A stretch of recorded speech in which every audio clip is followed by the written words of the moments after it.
வளர்ச்சி ஊக்கிகளுடைய ஒரு அதிசயம் என்னன்னு சொன்னாக்கா, அந்த நாற்றுகளை அமினோ அமிலத்தில் முக்கி கொஞ்ச நேரம் பொறுத்து தான் செடிகளை நட்டோம்.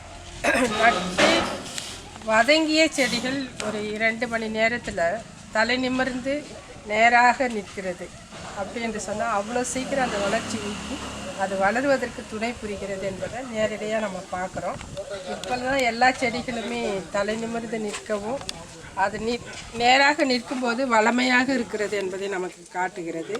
அதுதான் இப்போ நம்ம இந்த தொட்டிகளில் காலையில் பார்த்தோம். இந்த மிளகாய் செடி ரொம்ப வாடி இருந்தது. அதுபோல் வெங்காயம், தக்காளி இன்னும் துவண்டு இருந்தது, கத்திரியும் துவண்டு இருந்தது. இப்போ 2 மணி நேரத்திற்குள்ள அனைத்துமே உயிர் பெற்று நன்றாக நிலைத்து நிற்கிறது. இது நமக்கு ஒரு எடுத்துக்காட்டு. இந்த நம்பிக்கையில் தான் வளர்ச்சி ஊக்கிகளை மீண்டும் மீண்டும் பயன்படுத்தி நமது விவசாயத்தை மேன்மை வரை செய்யணும்.